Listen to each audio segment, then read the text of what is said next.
So right now we are just about halfway through the Diddy trial, and I gotta tell you, some of the stuff that's been coming out in court has been deeply disturbing. There's more of this trial to go. Today on the show, though, it's worth pausing for a minute and contextualizing the Diddy trial so far.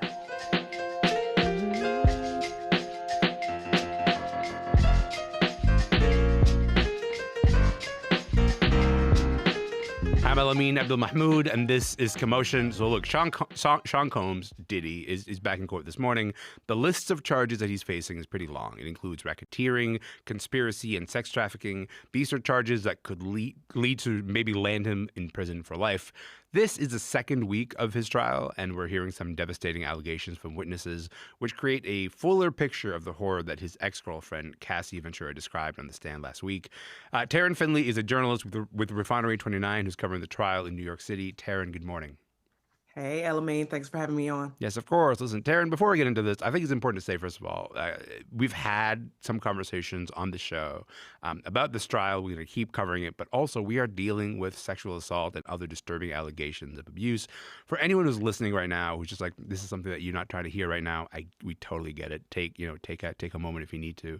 Taryn, can you just run us through a little bit of what it feels like to keep hearing the testimony in court, because we are now into the second week of this trial. We are hearing some allegations that are kind of really, really difficult. What emotions are coming up for you as you watch this trial? Yeah, absolutely. It's day 9 and it's been absolutely heartbreaking. There hasn't been a day when I haven't felt saddened Mm. for the victims of these alleged crimes, who, of course, we've heard from Cassie and we'll hear from 3 others as the weeks go by, but also anger and a fierce desire to want to protect the most vulnerable in society who do face abuse and are trapped in these cycles of intimate partner violence. I mean, it's amazing and in the same tone to even see, Cassie come forward with such bravery and courage. It's really inspiring to see how her 2023 lawsuit really was a catalyst for all of this, you Hmm. know? Horror, anger, I think like those are emotions that come up for a lot of people as they watch it. For anyone who's not been following the trial very closely, can you just briefly explain what are the charges against Diddy? Yeah, absolutely. He's facing 5 charges, one on racketeering, two on sex trafficking, and two on violating the Mann Act, which prohibits individuals from transporting people across state lines for the purposes of prostitution. And if he is convicted of these charges, the maximum sentence that he faces is life in prison. Now you mentioned Cassie. Cassie, of course, created one of the longest-lasting hits I think of the 21st century. Me and You. Cassie was also Diddy's girlfriend for about 10 years or so. She is the lead witness for the prosecution. She was on the stand for 4 days. How did her testimony sort of help the prosecution make its case? 4 long days. And Elamine, I have to mention, of course, that she was 8 months pregnant Yeah. at the same time. And prosecution's argument really is that Diddy's relationship with Cassie was that he was sex trafficking her throughout their decade-long relationship. Cassie testified that freak offs, which Diddy called them, became her full time job, and recovering from them became her full time job, in which at some point one lasted up to 4 days. We also heard Cassie identify employees, male sex workers that she had encountered, and talked about some really graphic details about being degraded and facing addiction because of the copious amounts of drug use that she experienced while enduring these freak offs. And also some trigger warning suicidal ideation that she Mhm. had after leaving him. She also talked about his alleged violent behavior that aligns with that 2016 video that we saw of him attacking her in that California hotel. I just wanted to just pause for a moment and explain. You use the word freak offs, like that's like that language has sort of like became public out of the trial, but it's language that's been described by a bunch of people to just sort of describe the sex parties that Sean Combs allegedly hosted. Diddy has pleaded not guilty, so it's important to remember that at this point, none of these allegations we're talking about have been proven in court. How is the defense trying to counter all of this really difficult and damning testimony? Yeah, I mean, the defense is essentially arguing that, specifically in the case of Cassie, that their relationship was consensual. Hmm. And, they pulled up during cross examination screenshots of text messages in which, they claim that she initiated some of these freak offs and even looked forward to them. And essentially, what defense is trying to say is not that Diddy was a criminal or a sex trafficker or even a heading the sorry, my cat. That's okay. Heading a criminal organization like the RICO charge says, but he was a complicated, flawed, and sometimes violent man, and also a family man who loved and had an explosive relationship with Cassie. Taryn, can I just say, while we're talking about all these difficult things, I just so appreciated your cat kind of coming across the screen because it just kind of gives us a moment to breathe and just like take a pause from the horrors that you're sort of talking about there. Diddy's in court every day. We get to sort of see him every day. What strikes you the most about his demeanor, do you think? Oh wow. I think one of the biggest things is the eye contact. Hmm. We have heard stories through the prosecution's indictment and just through kind of more informal social media accounts from or clips from celebrities and folks who have encountered Diddy about Hmm. how domineering and how threatening his presence allegedly has been over these over decades, Mm-hmm. and so it really is interesting seeing how he maintains eye contact with each person who goes on the stand. I also have to note that when Cassie, came on the stand, she did not make eye contact with him. Hmm. Cassie's mother, however, who was only on the stand for 15 minutes, did make eye contact with him. And she was the only one that he did not make eye contact with. Instead, he was very, stiff necked, Hmm. stared straight ahead. And, it was telling. Aside from that, he's been, looking at the jury's reaction, nodding when in passing notes to the defense when he agrees or disagrees with something. So yeah, we've seen some emotion come out of Diddy. I'm struck by, I guess, like maybe the similarities and overlap between this trial and R. Kelly's trial. R. Kelly was convicted and sentenced to 31 years in jail. At that time, there was like all this conversation, a lot of talk about the systemic issues in the entertainment business that enabled someone like R. Kelly to get away with his crimes while people looked away. Do you think this trial is maybe going to force us to have an even bigger reckoning within the music industry? I hope so. At the same time, I cannot say that I am super optimistic about that, especially considering the conversations that are going on around this trial. And even, to this day, years later, around R. Kelly's trial. I think there are a lot of, unfortunately, red pill, conversations going on online that, pose these questions and really um, discount or try to discount Yeah. the experiences and stories of victims of sexual abuse. I mean, even we just this past week saw a lot of the reaction around. The restraining order that Halle Bailey filed against DDG, accusing him of abuse. So I think that it chips away a bit at this notion or at this bigger issue that we have. But I think there's so much work that we have to do just on a broader level. We always think that, one trial or one story is going to be the one to finally sort of like have a breakthrough in that regard. But it never is, right? It never is just the one, but it's always sort of a continuous process. I appreciate you covering this trial. We'll continue covering this trial as it continues as well. Taryn, thank you so much for your time. Absolutely. Thank you, Elamin. Really appreciate it. Taryn Finley is a journalist with Refinery 29. She's covering the Sean Combs trial in New York City.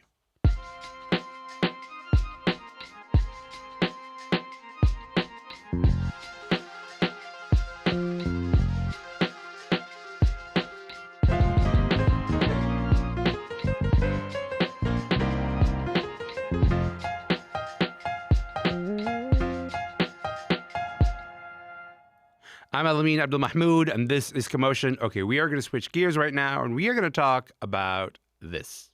My band's playing tomorrow night. Bring Tammy. Your frickin' band? You're in a band? Yeah, it's gonna be a big show. Hopefully my boss doesn't make me work. I tell you, I'm so over nightly news. I'm gonna do mornings. Why don't you just ask?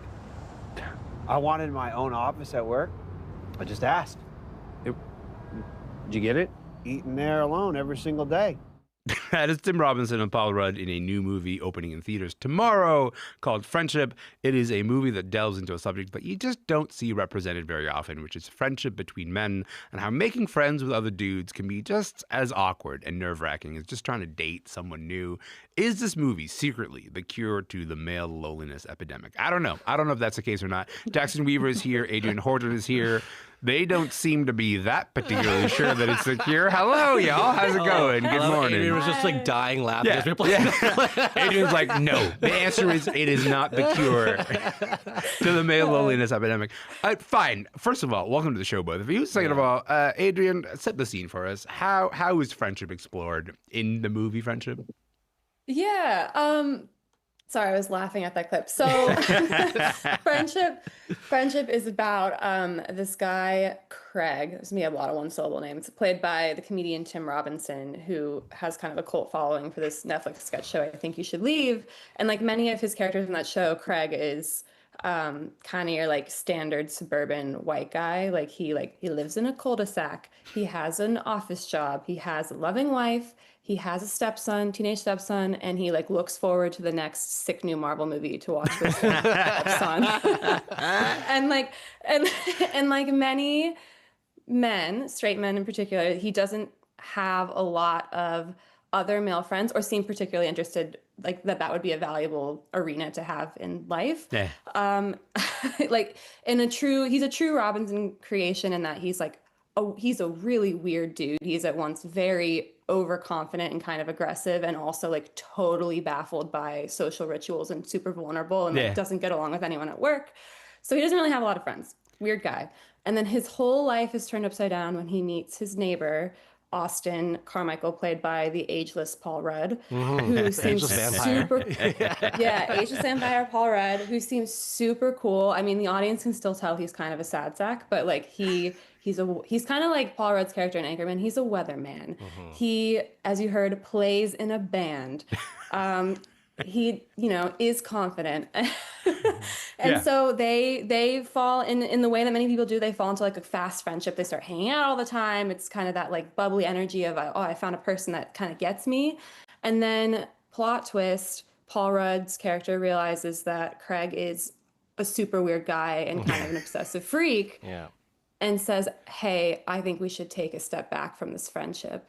And that sends Paul Rudd's Tim Robinson's character, Craig, into an absolute tailspin that's played in the movie as kind of a psychological thriller of like, what is he going to do? And he's like, it's really heartbreaking because he's just like, you can't do that. Like, that's like, I could get to him. It's just so bewildering that someone would be your friend and then not. And that's, so that's the gist of the movie. First of all, the idea of like Paul Rudd playing a weatherman who plays in a band, it's like a pastiche of other Paul Rudd roles. Yeah. Being sort of plugged in. And in many ways, like that's the guy you want to be friends with. Like, you know, like the cure to male loneliness epidemic is actually a friendship with Paul Rudd. Yeah. And so it completely checks out to me like that's the route that you want to pursue. Yeah.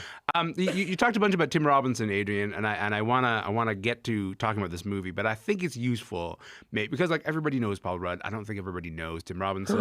What? I know he does have he has a massive cult following, including the two of you. Yeah, So let's just listen to a little bit of this. What the heck? There's a pink bag on my chair? Yeah, it's just a whoopee cushion. It's a prank. On me? No, it's just a joke. What's the joke exactly? What do you mean? My farts don't sound anything like that. That's a clip from Tim Robinson's show. I think you should leave. It's an incredible sketch comedy show. We're going to talk about friendship. I swear we're going to do it. But first, Jackson, do you want to just set up Tim Robinson? Because I think if people don't know who he is, just set up his brand of comedy real quick. I mean, this is something that I've had to do multiple times before, and there are people like in this room, both of you dying laughing, but I showed my other friend, and he just stared at the screen in horror, because it's like the surrealist, Dada-esque, like Nathan Fielder on Vine type of humor that is all about transgressing social boundaries and then pushing it to the most uncomfortable level humanly possible. Yeah. And if you vibe with that, if you love seeing this like post-humor, like breaking down the most integral lines between people that like exist on like an innate level, you'll love it. But if you're a normal person, you watch the scene about like calico cut pants, the pants that have pee marks on them already, so you don't have to be embarrassed if you have pee marks coming out of the bathroom, you're just going to be so confused. But this is like Gen Z, Gen Alpha post-humor insanity. First of all, I gotta say, if we were to play a drinking game as to the things that you describe as Dada-esque on the show, I love Dada. I know that about you. Yeah. That's why I appreciate the references that you bring. Yeah. But two, and more importantly, you are a Tim Robinson guy. Yeah. You go see this movie. You don't vibe with friendship as much as you do with I Think You Should Leave. Why didn't friendship work for you? No, I mean, I compare this to Nathan Fielder. I love Nathan For You, his kind of like absurdist TV show that he had earlier on in his career. Another kind of crazy kind of comedian guy that pushes social boundaries. Yeah. I cannot watch his later on scripted shows or, more fulsome shows, The Curse or The Rehearsal, because it stops being about the quick hits of these jokes. Like, I think you should leave like 3 minutes tops are these sketches and then on to the next one. And this sort of movie is just putting this very obnoxious, absurd, insanely uncomfortable man in insanely uncomfortable positions. No like laugh track, no setup and release. It's just him being horrible to people and you cringing through it. And it's so I can't take an hour. I should describe to folks who are listening on the radio. Currently, Jackson is having full body shudders. It's as he nails on a describes chalkboard. what is happening here. Which is like, that's actually what I go to Tim Robinson for. Adrian, to Jackson's point, the average episode of I Think You Should Leave is about 15 minutes, and every sketch is, 3 to 5 minutes at most. Does the idea of getting Tim Robinson as full Tim Robinson for 97 minutes, is that sustainable? Can you take 97 minutes of Tim Robinson? Well, okay, so this is definitely a matter of taste, and this is great, Jackson, because I can't watch Nathan For You, but I love The Rehearsal. Okay, there we go. Yeah, trade-off. Yeah. And I will say my main revelation from watching Friendship, because I went in as a fan, like big fan of I Think You Should Leave, thinking this could be excruciating, and there's no way that they can make a skit last 97 minutes long.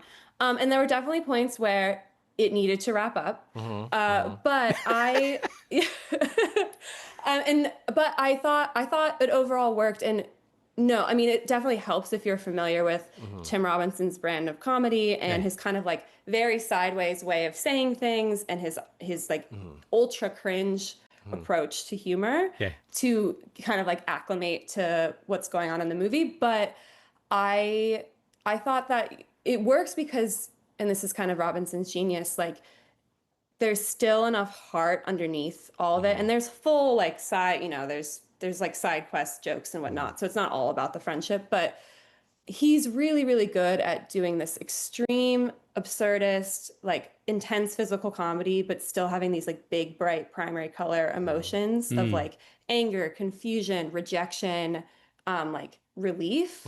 And that really comes through. And I think all of us have had the experience of like that kind of rush of dopamine of like making a new friend and then the awkwardness and confusion of, oh, do they like me? Like, what do I do next? Like, there's no social script for making a new friend as adult in the same way that there is for a romantic relationship. Yeah. And then when that person doesn't like you, that like crushing, like, what's wrong with me? Yeah. And that really comes through. And so that I think makes the whole absurdity work because I felt that. I will say I'm not anti-friendship. This is the same way, like, I don't like the movie, not I'm not, having friends. I'm very much anti-friends. Reveal like no. I'm not anti the movie Friendship, but this is like a masterpiece of post-humor comedy, and like the same way that I can respect to the nth degree like doom metal musicians, but I don't necessarily myself want to listen to it.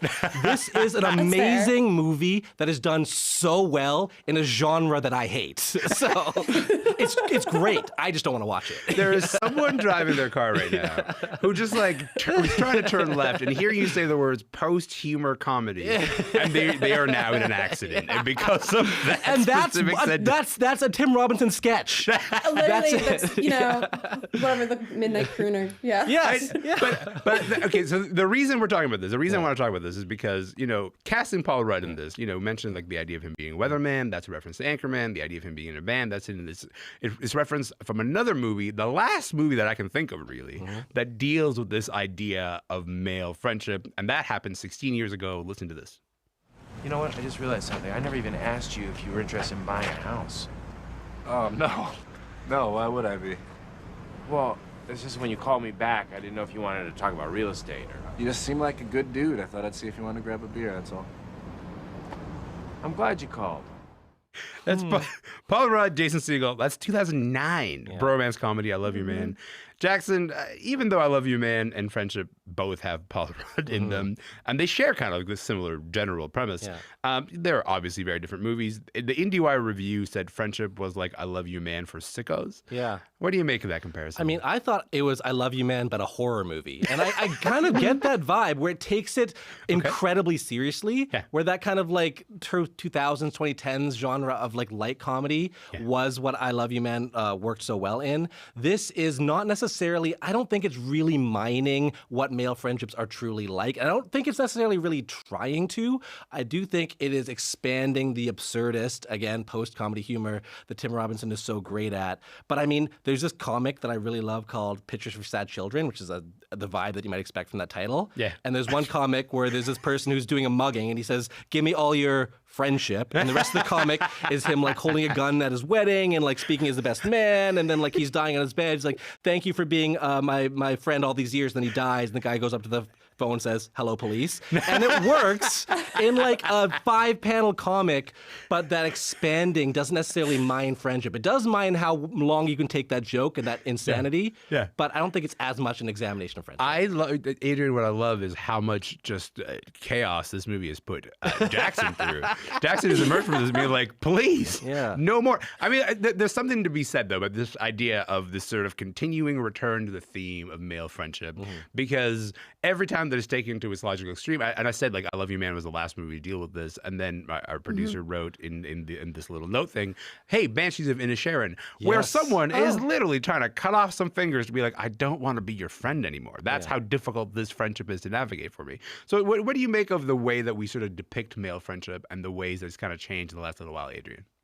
Ooh, that's a big question. Well, I would say when you're thinking about male friendship, you also are then talking about male loneliness, which is that kind of like, you know, that headline that we've been hearing a lot recently. Yeah. And I think that I feel like we're seeing the movies trend in those directions. Like I Love You, Man is very much an Obama era, like sunny studio comedy. Like, yes, it is. They're like secret weirdos, but they're not really weirdos. And ultimately, like everything wraps up just fine. Yeah. It's like, you know, the normal trials and tribulations of meeting people. Banshees of Inisherin, not a movie I necessarily vibe with, but again, taking kind of the idea of a friendship breakup and how difficult that would be. And these people don't appear to have this is like their one person in their life. Like they've really invested in this one person. It leads people to cut off their fingers. It's very difficult. And then, but friendship, and I think partly why I find this movie so interesting beyond finding it funny, is that Tim Robinson's characters generally satirize this idea of male loneliness. Like these people who are once again super confident, super kind of aggressive, macho in their ways, and then like hyper vulnerable in other ways, and just don't vibe with other people and feel really kind of at lost in the world and like have a clear sense of what they think the rules should be, but those aren't the real rules. Yeah. I'm going to pause you right there because we actually have to say goodbye to our radio audience right now. If folks are listening on the radio, my name is Elamin Abdelmahmoud. This show is called Commotion. We are going to keep talking about this conversation, so watch for the podcast version of this. Watch it on YouTube. For the folks on YouTube, we're going to keep going. If you're listening on the radio, though, we are going to be back tomorrow, and we will absolutely see you then. Okay, Adrian, pick it up exactly where you were. I just sorry to cut you off. We just had to say goodbye to our radio audience, and now the clock is over. But we're still going. So we pick it up exactly where you were. So these characters are sort of like this mix of hyper masculine, but also are able to show their vulnerability in a way. Totally, and that really, I mean, that reflects a lot of the characters, and I think You Should Leave. And I should say, like, anecdotally, the audience of I Think You Should Leave, I love it, but I have never seen like straight men connect with something that I also connect with. Like, that's the overlap. Like, it's become kind of an in-group like signaling thing. Like on Hinge, guys will like quote I Think You Should Leave as kind of a signal of like I get it. Like I am thinking about my masculinity and also find this funny. I think it really registers with people because these characters that he plays are like they're so absurd, they're so ridiculous. They're so cringy, but there's this kind of like bewilderment at how the world works and like their like aloneness within it. And that I think is what partly what the movie is exploring. Like this guy just like really is kind of at sea by himself and seems really baffled by how to make like to form human connections. And then also when there's this amazing scene in the movie where he finally hangs out with a bunch of guys and they all start singing together. They sing like the 90s song My Boo. I don't know if that's what men do when they hang out, although they Speak for yourself. But the look on his face of like pure joy of like, oh, this door has been like this world of emotion has been opened up to me as if like that wasn't accessible before. That seems to be tapping into something that I'm at least seeing in my life with male friends where like they might or like my dad who didn't seem to understand that friendship was a thing to invest in until later in life. Well, so I was gonna say like for me like the joke with I Think You Should Leave and any sort of Tim Robinson project is that like I feel like I can't show and I Think You Should Leave sketch to anyone who's not been to therapy. Like and that's a real divide of like if you've ever been to therapy, yes, you can maybe find the joke here. If you've not, you'll go, what am I watching? And it feels distressing, you know? And there really is that real divide of people who are able to engage with the material or sort of just find it just kind of like, oh, this is too abrasive for me. Jackson, what do you make of that? Who's Tim Robinson for? Tim Robinson is for everyone who is bewildered by the world. And you were talking about that bewilderment. My favorite I Think You Should Leave sketch is the driving one where the guy's like, don't you know what you're doing? He's like, no, I don't know what I'm doing here and I'm scared.